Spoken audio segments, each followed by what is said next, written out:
Well, hello, Bryony, and hello, everyone. And we have reached the component of feelings in our exploration of the 10 components of a thinking environment.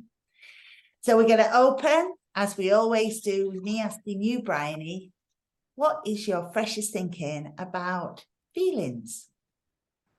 Well, just a quick reminder that the component of feelings, the sort of, definition, is welcoming the release of emotion.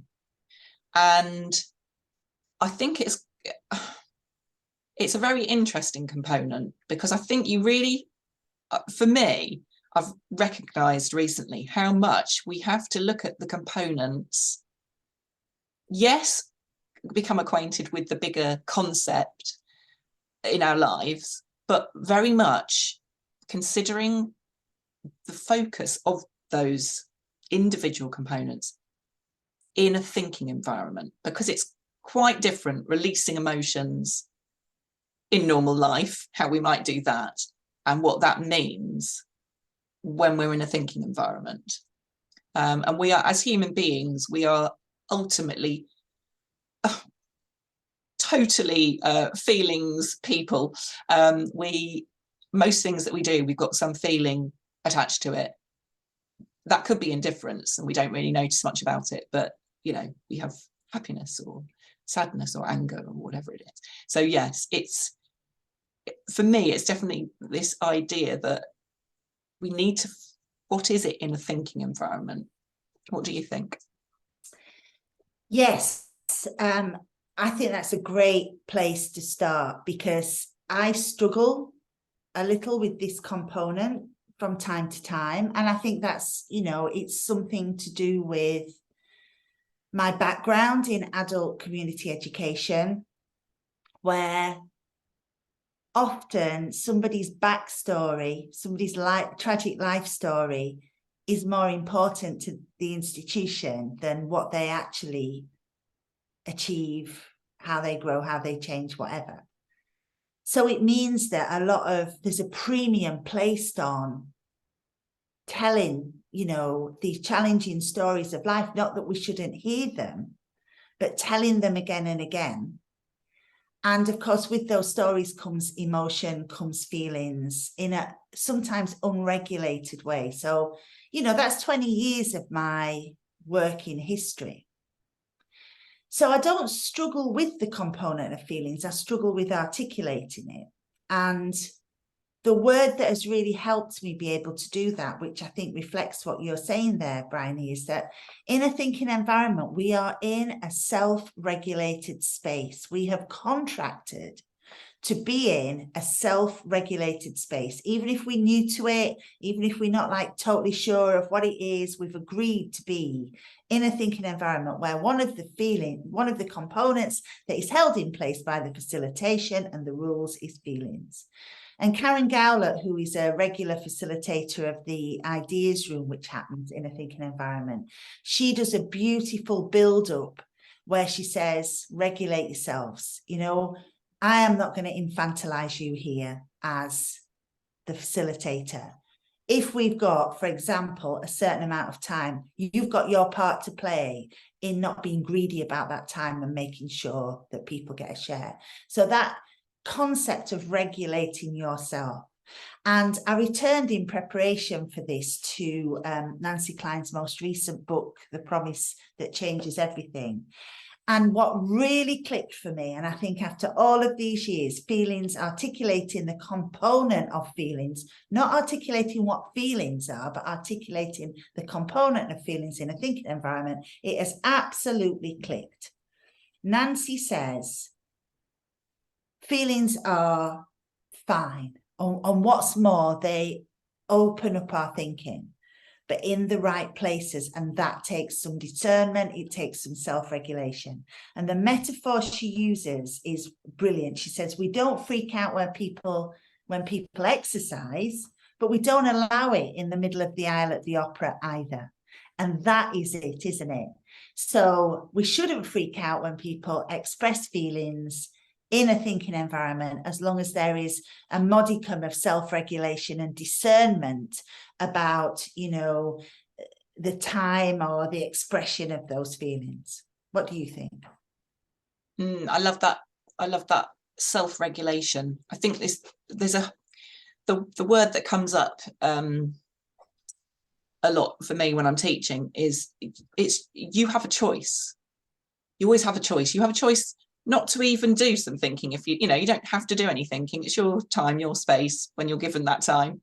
It's up to you. You can choose to use it or not. And you can also choose to bring whatever you want to or not.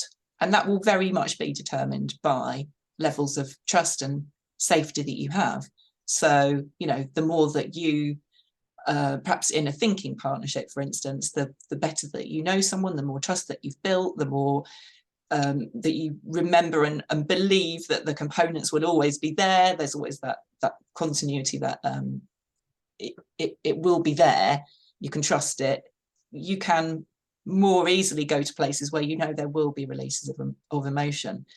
So yes, I love that self-regulation idea, because actually what's not going to happen, and this is a hard other side to it, what's not going to happen is that I'm going to be so engaged as a thinking partner, as a listener, that I am suddenly in your feelings and taking your feelings on, and trying to fix your feelings. It's a very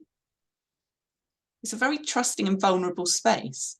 But the deal is that I'm here to hold the space. I'm not here to fix you. And so it's actually quite hard, it's both sides. It's not just the person with the feelings that are being expressed. It's the person that's having those feelings and having to hold those feelings without actually taking on those feelings. And it comes back to that 3 streams of attention to some degree of, there's the content, and we might be fully engaged and, that there are feelings here, but also it's our response then, isn't it? Oh, there are feelings here. I'm holding the space. How much am I'm not, of course I'm caring for that person, and of course I'm engaged with that person's content, but it's being able to start to, it's like having I don't know how to describe it really. It's a detachment at the same time as being engaged. There's a detachment. It's kind of a paradox of a thinking environment, that I have to be able to stand back and not be completely overwhelmed by your emotions, actually. And it's a practice. It's a hard thing to do. Number one, to trust that your feelings will be received. Number two, not to be able to put that into perspective as the person who's holding the space. What do you think? Yeah, absolutely. I often think that whilst thinking environment spaces can be therapeutic, they are not therapy. That's not the intention. The intention of the thinking environment is to enable you to do your best independent thinking. And in order for that to happen, feelings need to be released enough so that you can settle into a space where you can do your best independent thinking. And those feelings might be attached to the topic you want to think about, or they absolutely might not.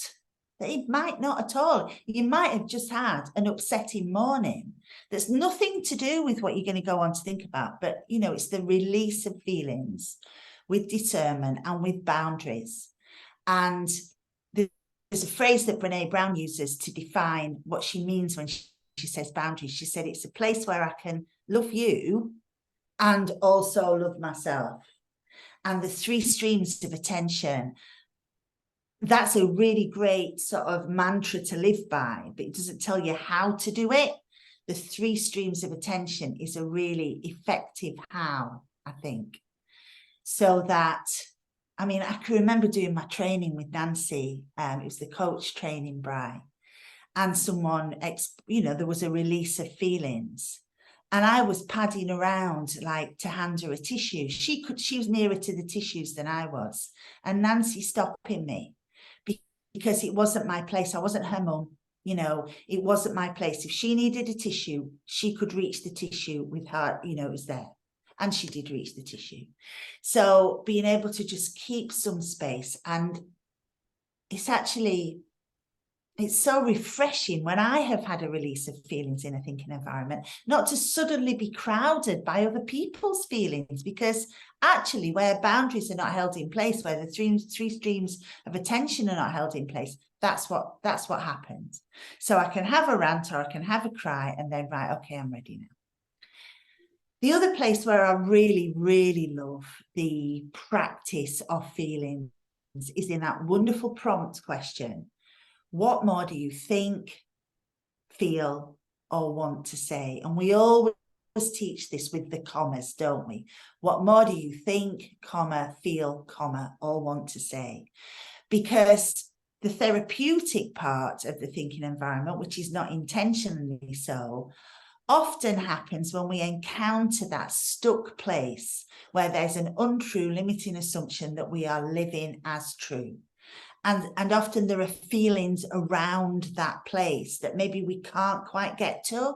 So when we're in that stuck place, the question, what more do you think? Well, I'm thought out, I've just been thinking for, you know, comma, or feel, takes you to a different part of the brain, the amygdala, or whatever it is, wherever the feelings are held, and we can, you know, we can start to express or want to say, because sometimes, you know, the all want to say is like, and I want to say that I'm really determined to do this. That's equally important. But that question for me is so perfect, because sometimes that appropriate, discerning release of feelings, self-regulated release of feelings needs a little prompt, because you're not going to get to the bedrock underneath that untrue limiting assumption if you don't just let a little bit out. What do you think? Yeah, it's giving. I think that I love that. I also love that question, because number one, it acknowledges that we are, as I said right at the beginning, when we are totally feelings, you know, whether we express them outwardly or not. Yeah. And it gives permission, because so often we don't have permission for whatever reason. So yes, so yeah, the three streams of attention, that self-regulation and that permission giving, are so powerful. So powerful. And as you said, it's enough release. It's amazing when I've you know, I've had those moments in thinking sessions that I've done over all of these years, and yeah, it's not all of it, it's just a bit of it.